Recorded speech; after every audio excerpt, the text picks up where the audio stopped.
இன்றைக்கி ஞாயிற்றுக்கிழமன்றதுனால புது பொண்ணு மாப்பிள்ளைக்கு விருந்து வச்சிடலாம் அப்படின்ட்டு என் அண்ணன் பொண்ணுக்கு தை 28ஆம் தேதி மேரேஜ் ஆச்சு.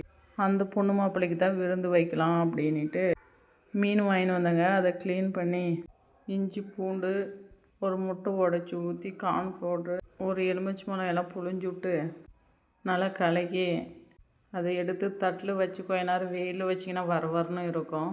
அதுக்கு பின்னாடி எண்ணெயில் போட்டு வறுத்தா கொஞ்சம் நல்லா இருக்கும். இந்த பக்கம் எங்கள் அக்கா கொஞ்சம் சிக்கன் வறுத்தாங்க.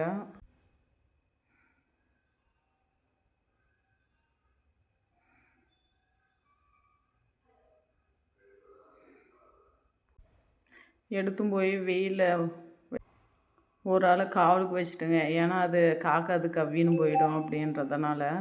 இந்த பக்கம் அக்கா சிக்கன் கிரேவி செஞ்சாங்க. நான் ஒண்டி வேலை செய்ய முடியாதுன்றதுனால அக்காவை கொஞ்ச நேரம் வர சொன்னோம். கிரேவி செஞ்சான பின்னாடி அவங்களுக்கு கொஞ்சம் ஹெல்ப் பண்ணோம். வெங்காயம் பூண்டு அதெல்லாம் கொஞ்சம் உடிச்சு கொடுத்துக்குன்னு ஹெல்ப் பண்ணோம்.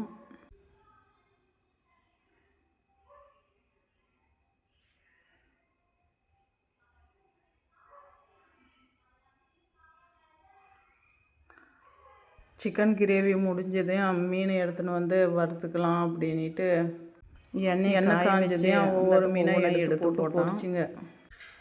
அது கொஞ்சம் பொரிச்சு ஆனதையும்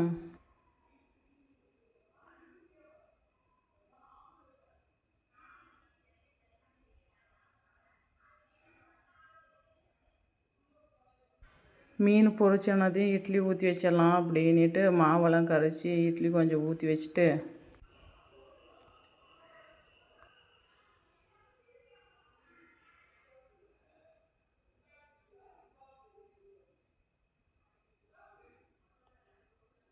இட்லி ஊற்றி வச்சு மூடி போட்டு விட்டு பார்த்தா பொண்ணு மாப்பிள்ளை வந்துட்டாங்க. சரி அவங்களுக்கு தண்ணியெல்லாம் கொண்டு போய் கொடுத்துட்டு கொஞ்ச நேரம் உட்கார வச்சுட்டு அப்புறமா கொஞ்ச நேரம் பேசியிருந்தேங்க. பேசியிருந்துட்டு பின்னாடி அவங்களுக்கு கொஞ்சம் வாழை இலை அறுத்துன்னு வந்து கீழே பாய் போட்டு வாழை இலையில் தான் சாப்பாடு போட்டுங்க.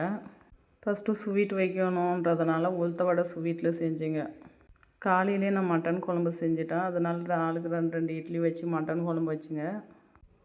அப்புறமா முட்டை உரிச்சி போய் வச்சோம். அப்புறம் உளுத்த வடை காரத்தில் செஞ்சுங்க. அது கொஞ்சம் எடுத்து போய் வச்சுட்டு எல்லாம் சாப்பிட்டாங்க. ஓகே ஃப்ரெண்ட்ஸ், வீடியோ பிடிச்சிட்டு இருந்தால் லைக் பண்ணுங்கள், சப்ஸ்கிரைப் பண்ணுங்கள். வீடியோ பார்க்குறவங்களுக்கு ரொம்ப நன்றி.